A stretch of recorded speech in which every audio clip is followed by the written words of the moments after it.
Thank you for the kind introduction, Monique, and thank you to the organizers for inviting me. I appreciate the opportunity to speak to this community.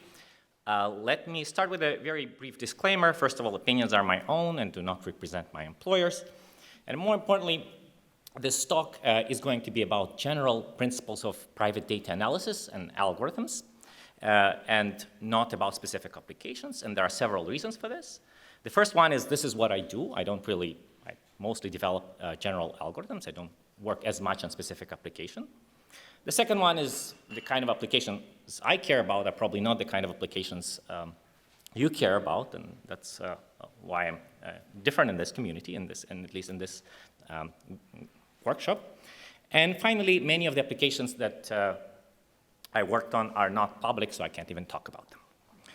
So I'm going to talk about the setting in which a distributed setting in which clients hold sensitive data, and we have a server that wants to learn from this data, and we would like to be able to learn from data even without having to trust the server.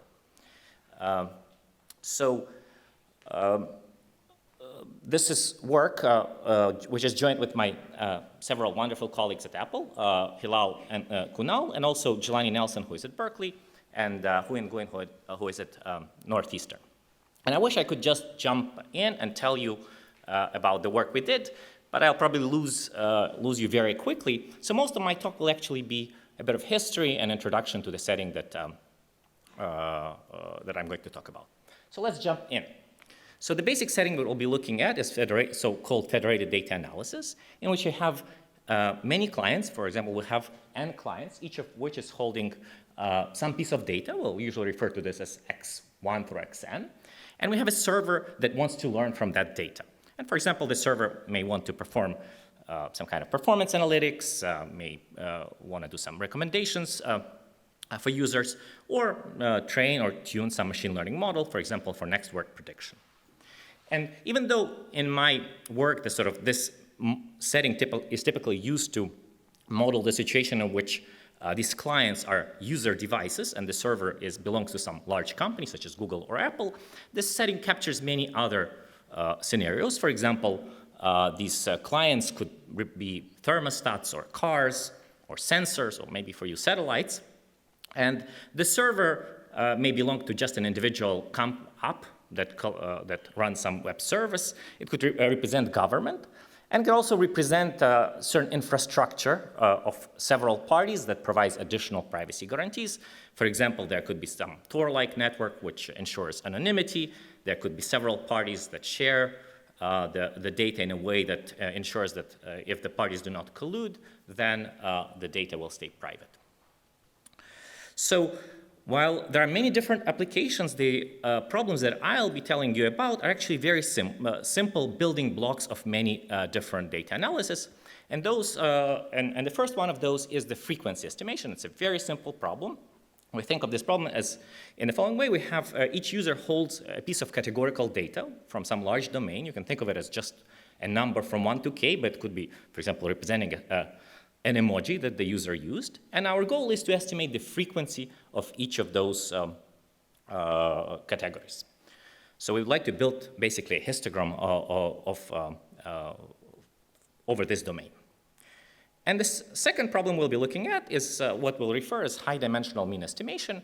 And in this setting, each user holds a high-dimensional vector in some d-dimensional space. And the goal is to estimate the mean of these vectors. So we just average vector. And the importance of these problems comes from this being the main building block of federated machine learning. As I imagine most of you know, most of federated machine learning algorithms work by performing some type of gradient descent over model weights. In this setting, we typically have some kind of model at a certain time step. We send that model to each of the clients. The clients compute the gradient for their data points of that model, and that gradient is a high-dimensional vector.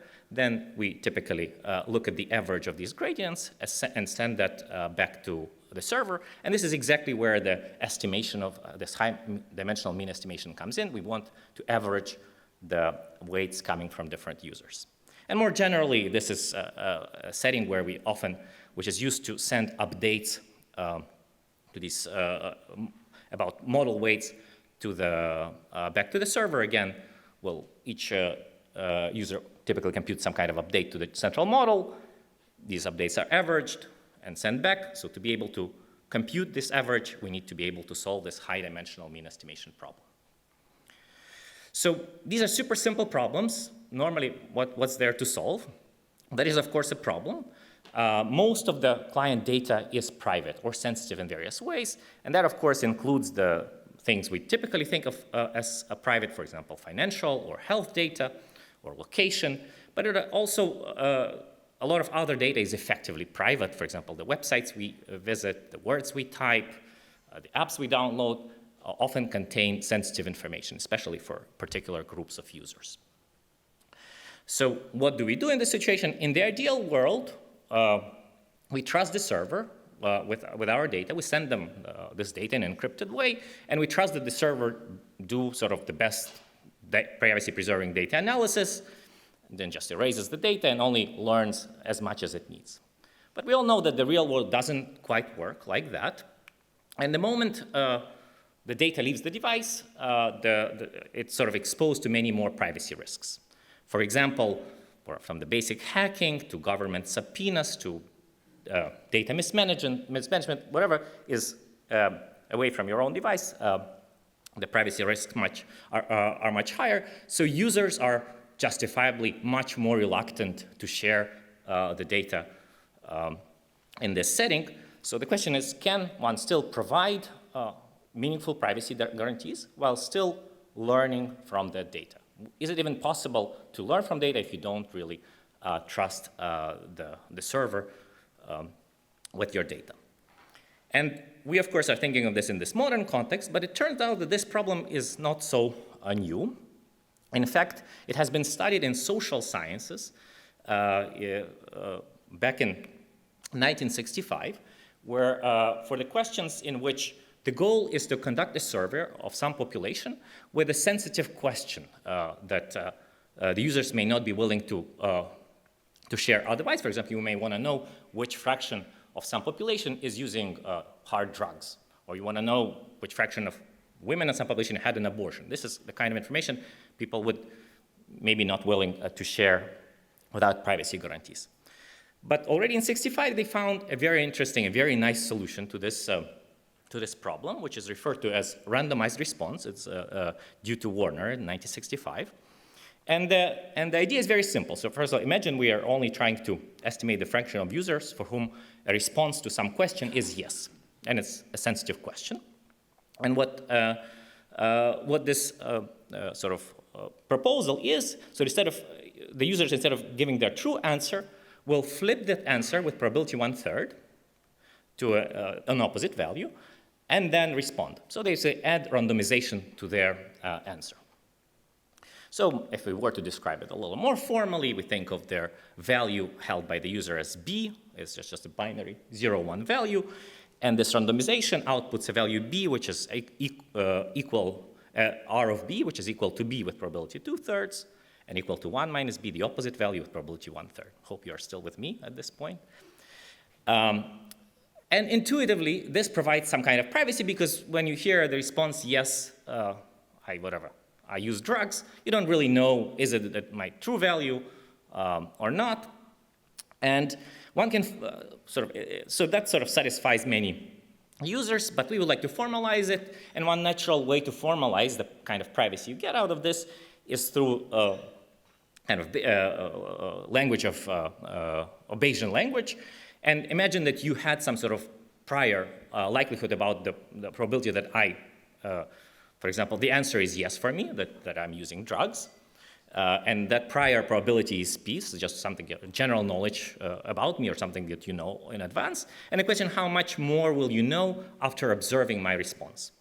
So, and then just a simple application of the Bayes rule to this randomized response says that if, after, say, observing the response yes, your posterior probability will be expressed by this formula. I hope you can see that it's at most, it's like equal to 2p over 1 plus p, which is in particular at most twice p. And if you want some kind of simple numerical example, if you believed that the probability, your prior was 1%. After observing my response, your prior will be that I have 2% of using drugs. And if your prior were 75%, it will now be 86%. So maybe the amount of information, you gain some information, but it's controlled, and you still have enough uncertainty for me to be able to share this information. So it does provide some privacy, and we can kind of a little bit more generally say that for any value that you care of true response and any observation, the ratio between the posterior and the prior is at least 1/2 and at most 2, so you never learn too much about the true likelihood of my response. So we do get some notion of privacy, which I think is meaningful. But the question, is this useful? We now randomize. We're not providing two responses. Is this still useful? And this is, again, the mechanism, the randomization mechanism we are using.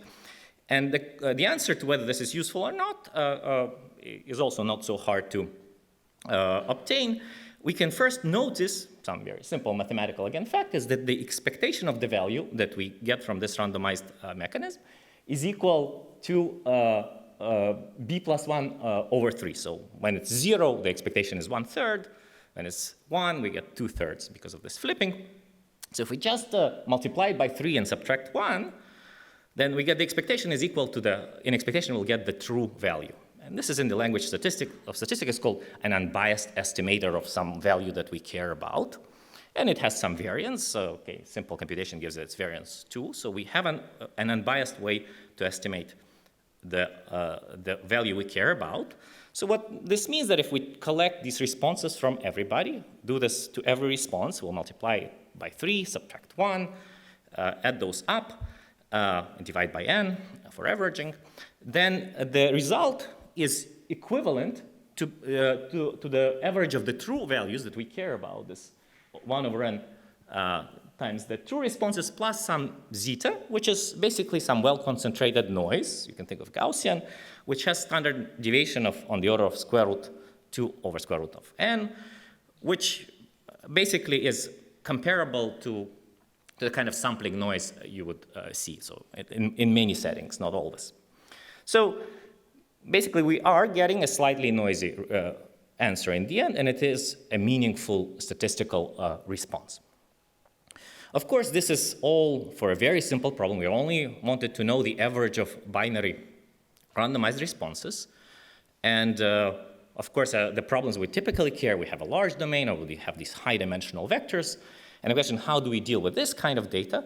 And that's where sort of the notion of local differential privacy come in. And this is a notion that was introduced by two communities, kind of almost independently, in computer science in 2003 and 2008. And it basically generalizes this randomized response for just a single binary value to our arbitrary domain X with and arbitrary privacy level, where now the privacy leakage is measured using some parameter epsilon. So informally, it requires that each client, before sending their data, will randomize the response and with the following guarantee that for any two possible inputs of the values of the data, the output distributions will be similar. And in what sense they'll be similar? These distributions is that the ratios of densities that you will observe are within some factor e to the epsilon. So they're similar in some kind of, these are similar looking distributions. And as I mentioned, this parameter epsilon measures the privacy leakage. And we typically would want it to be closer, smaller than 1, but in some context, but even larger values are meaningful. So, and it is not hard to see that from this sort of property of this on the output distribution, we get the Bayesian interpretation is that I already mentioned, that now for any possible value of the data point that you care and every possible observation that you get about it from this randomized mechanism, the ratio of posterior distribution to prior is bounded by this 1 over e, it is at least 1 over e to the epsilon, at most e to the epsilon. So again, it allows us to control the amount of information you learn as a result of observing the report from about the data. So this is the notion, and again, it was introduced a while back. Let me very briefly relate it to maybe a notion which some of you heard about of differential privacy, which is often referred to as central differential privacy. It's a celebrated notion introduced in 2006 and used quite widely at this point. It's a research area in itself. And this is, and in this definition, we're defining privacy of algorithms which have access to the entire data set, not just to individual data points.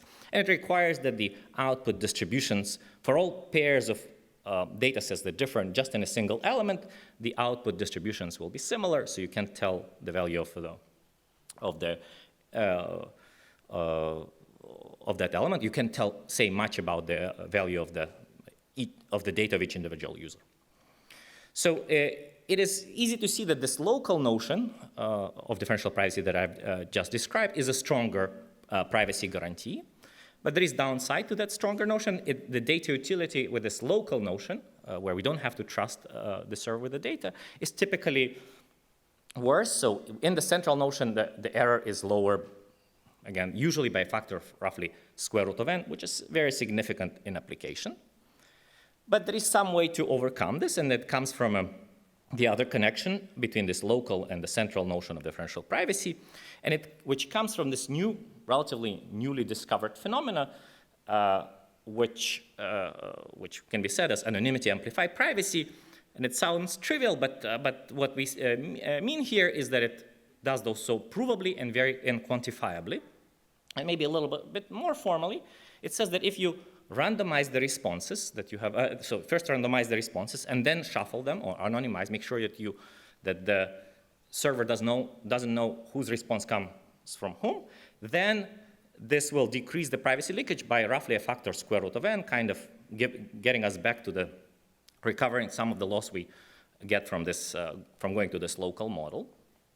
And let me emphasize that here the randomization is very important, because if you didn't use the local randomizer, for example, if my data contains my phone number, you can shuffle it as much as you want, in the end it will identify me still as my data. So it's the initial step of randomization is important.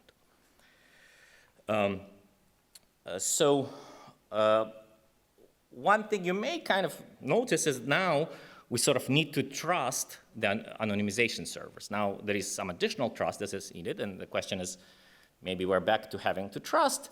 But in practice, it's much easier to implement a trustworthy sort of anonymizer or shuffler than to trust the entire server infrastructure. For example, one can have a third party implement this shuffler, because the shuffler operates on encrypted data and does not learn anything from it. And also it can be implemented by you can actually use several anonymization services sequentially, and as long as at least one of them is honest and does its job properly, we'll get the benefits of anonymization. So the implication of this connection now is that we can actually use local privacy with the privacy leakage parameter, which is higher than we would otherwise normally use, because we're relying not just on the local privacy, but also on this shuffling. So this is all nice concepts, ideas, but the great thing about this is that at this point it's not just ideas. They have been applied in industry, and it started with a pioneering use at Google, where they used local differential privacy to perform various usage analytics for Chrome. In 2017, Apple announced that they are switching a lot of their data collection to this local notion of differential privacy, starting with this example that I mentioned of measuring the frequency of different emojis to order them in an optimized way, but other things like discovering new words, discovering websites that cause performance issue, and there are a few others that are public. And also in 2017, Microsoft have announced that they at least have a platform for using this local notion of differential privacy for collecting telemetry data for devices, although I don't know much about this deployment. So that's sort of a brief historical introduction. Let me now go a little bit to the problem itself. And let's recall we want to do frequency estimation over some domain with k elements. And let me describe you one algorithm to give you a sense of how it can be done. And it's actually the algorithm that was devised at Google as part of this of their rapport scheme for collecting this performance analytics for Chrome. And again, recall that our input is some index, let's say value j in this, which is just think of it as just a number from 1 to k. And the output of this algorithm is some vector r, which is a k-dimensional vector. So basically, it's a very long vector. For each domain element, it has a value, either 0 or 1. And it has the property, it's basically a random vector. And for every position, it is 1 with some probability independently of all other bits. And it is chosen in such a way that the probability that this bit is 1 for the correct value, for the true domain element, for when I is equal to j, is 1/2. So we report the correct value with probability 1/2. And for all the other elements, which are not the correct one, the value is set to 1 with probability 1 over e to the epsilon plus 1. So it's typically a much lower value. For example, if we set this privacy leakage parameter to be equal to 5, this vector of probabilities, a probability that each of the elements is equal to 1, will be 1/2 for the correct value, and around this 1 over 150 for all the other elements. So if you generate a vector with this probability, you'll get quite likely that you'll get a 1 in the correct position. But you'll also get quite a few 1s in other positions, which kind of this is what gives you the privacy, because you don't really know which of the reported values is actually the correct one, and even the correct one is not necessarily reported correctly. So that's a rather simple algorithm. It's actually very simple to analyze, and it's known that its squared error is equal to this value. It doesn't matter what it is, and was proven to be optimal. And what optimal means here is that for this privacy level, you cannot achieve better accuracy. It's the optimal privacy, accuracy, or error, or utility trade-off. So it sounds all great, except it's not all is great. As you can see, we need to report this huge long vector. While normally, to describe an element in domain 1, a number from 1 to k, you just need a logarithmic number of bits. It's a short description. Now you have to report a huge vectors, and aggregation takes a lot of time. So basically, this particular algorithm, despite being optimal, is inefficient. The communication you spend scales linearly with the size of the domain, and the server compute scales with n times k. N is the number of users, k is the domain. It's often prohibitive if your domain is in the billions. That becomes not impractical. And let me mention there are algorithms which do it more efficiently. They are actually efficient, but they do not achieve this optimal error. And the goal, and that sort of was the situation when myself and my colleagues started working on this. And the goal of our work was to design algorithms which are communication and computation efficient and still achieve this optimal trade-off between the privacy and utility. And let me now summarize some of our results. So the first result in this line of work is what we call as communication compression, and basically shows that whenever you have this local randomizer, you can, even if the local randomizer takes a lot of requires a lot of communication, you can replace it with a different randomizer, which has the same privacy and utility guarantees, but communicates much less. Typically, in typical applications, just 256 bits, whatever the random seed, basically only needs a random seed to your pseudo-random number generator. And the one limitation of this general translation is that it does not necessarily give you an algorithm which is computationally efficient, which is also runs fast. And first we show for the problem of estimating a histogram an algorithm which achieves this optimal error and is also computationally efficient, and we refer it to as projective geometry response. It's not so important. For the problem of high-dimensional mean estimation, it wasn't known what's the best, how to achieve the best error, but we showed that a variant of existing algorithm, referred to as priv unit, actually achieves the optimal best possible error.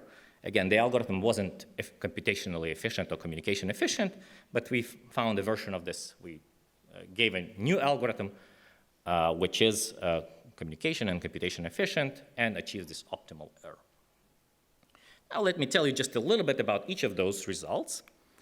So first of all, this general lossless compression, let me state it as in a very formal way, just to, well, not very formal, somewhat more formal way. We start, and the result, I can think of it as general principle, that privacy implies low communication.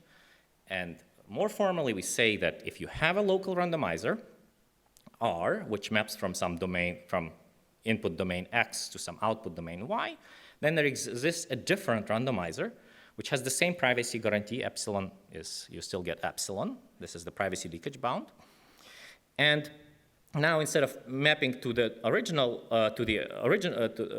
original output domain, it maps to the space Z, where you should think of Z as seeds to a pseudo-random number generator, basically. I hope you are familiar with this. Just think of it as 256 bits in most systems.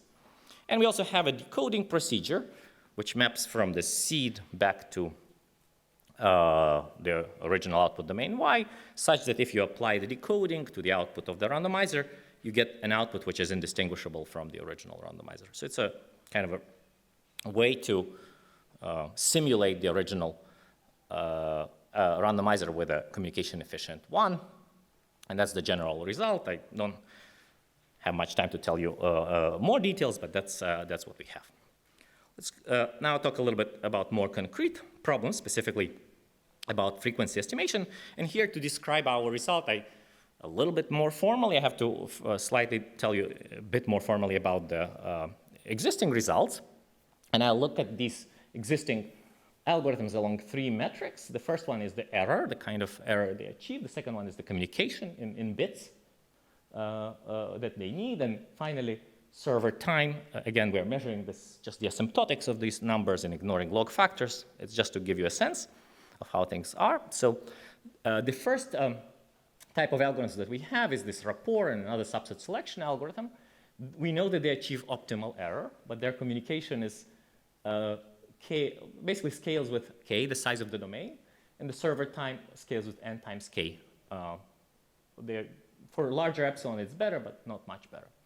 The second type of algorithms are, they're all based on so-called Hadamard response, and they are efficient. Communication is just logarithmic in K, and the server time is N plus K, which is the great thing. Actually, is very good. But the error is suboptimal, typically by at least 20%, but sometimes worse.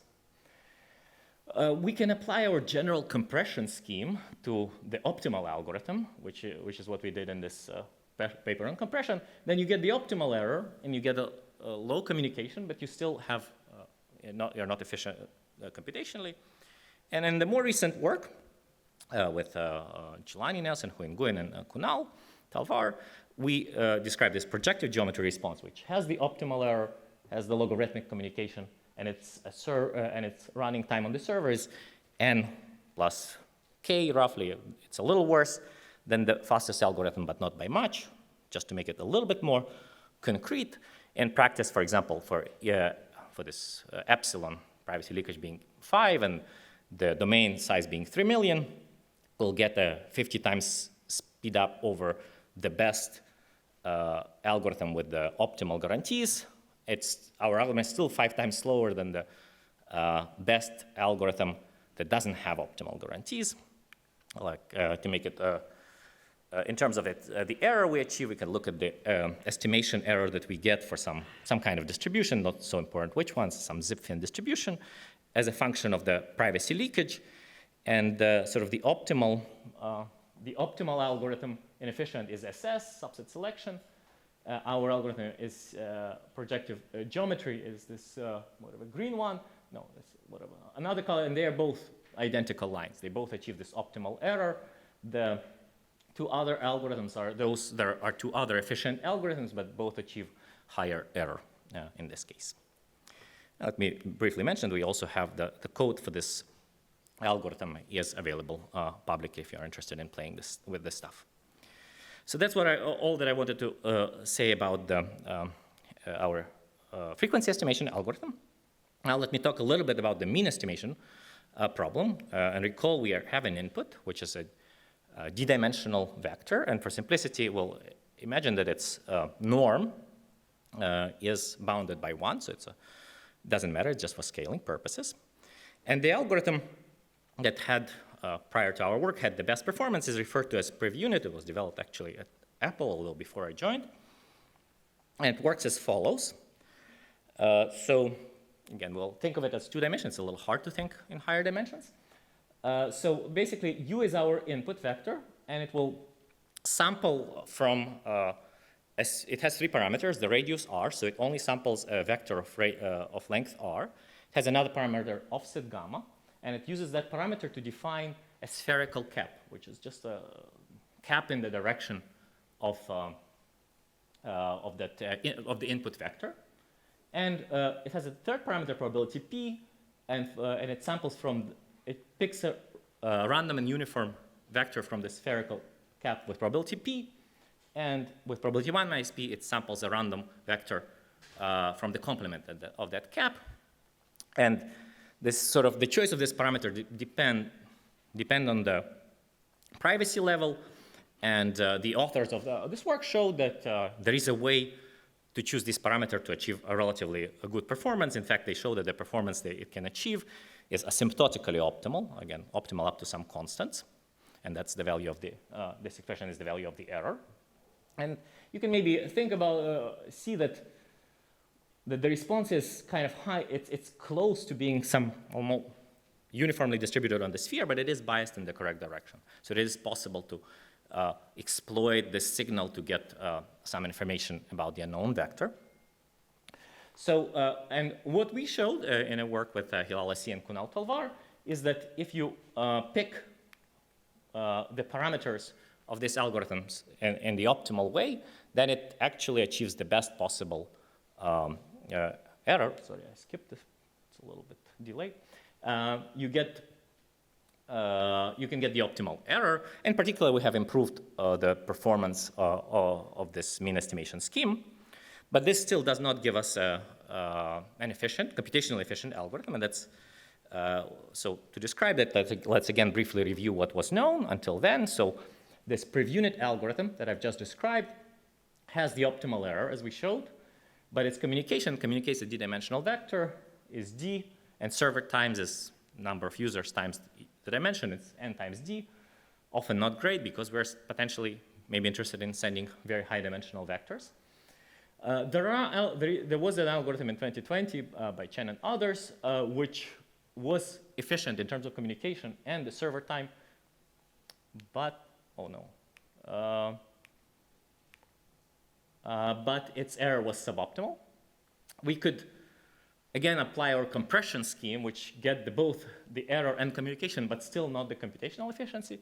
And the most recently, in very recent work, we showed an algorithm which is referred to as correlated fast ProjUnit, which achieves error which is arbitrarily close to optimal. I mean, has a parameter which allows it to go as close to optimal as you would like.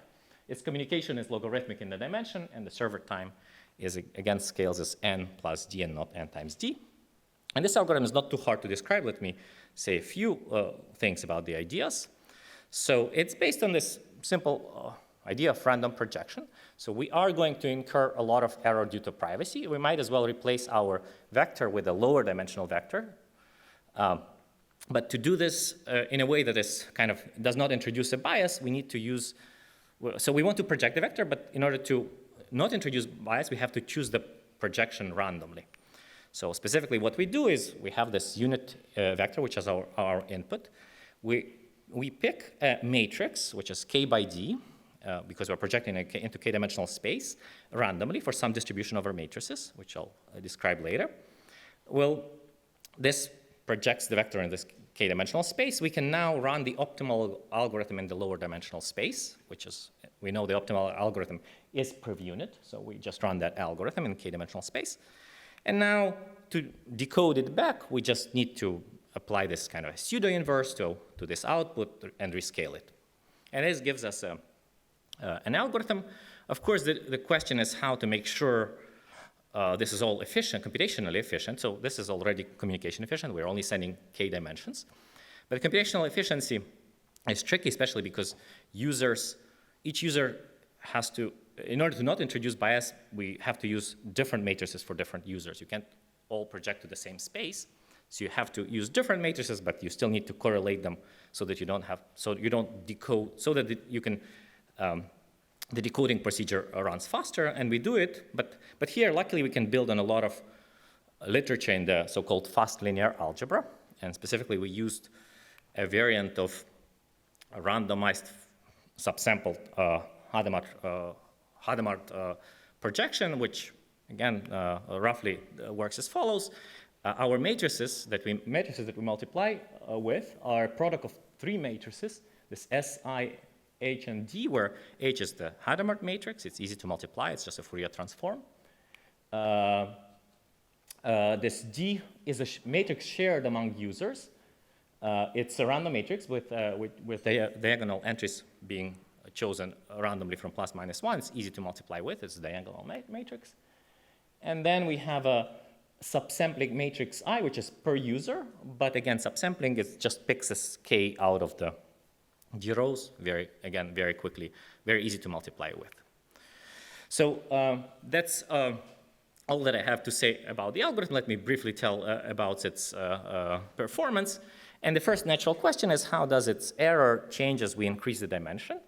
And here we look at, for some parameter of privacy being equal to 10, and we start with the dimension being 30,000.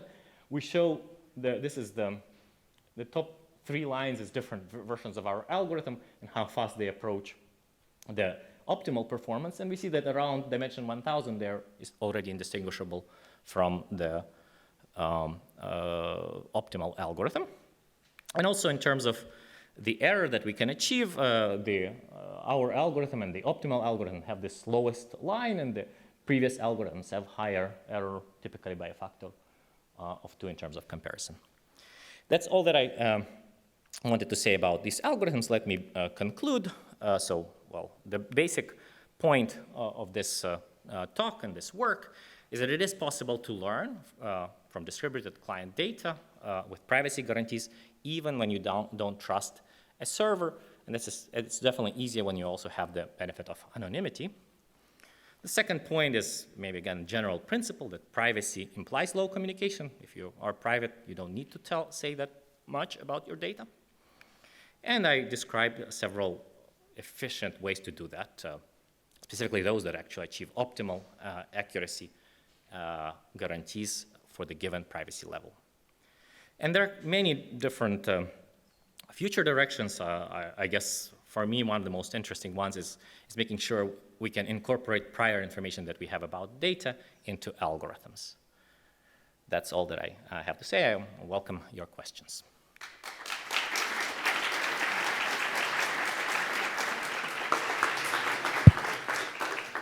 Okay, thank you very much to the speaker. Are there any questions from the audience? Oh, yeah. So basically the estimating the frequency counts and so on, it really reminds me on sketching and the heavy hitters problem, so Alon Szegedy. And so could you actually also apply, for example, sketching to make it more space efficient? Or that's not a problem? So this is a secondary problem. In general, it sort of depends on how you, the space storage is usually not a problem. Typically what you do if you have a very large domain, you would do some kind of, you'll basically be truncating at some point the counts for which you are not receiving enough data. And there is typically not a very large number of domain elements for which you have enough data to even include in your tally. So you will basically be representing your histogram not as a sort of by all the values, but only those which are like only by heavy hitters, and you don't have that many heavy hitters to report. In a sense, what you could do is to build like Right. Well, in fact, this is one, when you are dealing with a very large domain, that's what we do, actually. We do work with various hashing techniques and count min sketches to actually discover the new elements, discover the heavy hitters. Yeah. Okay, is there a second question here? Thank you for the talk. So you mentioned that when you're doing the random projections, you need a different matrix for each user. I'm not sure I know why this needs to be different. Why this needs to be true? Different, yeah.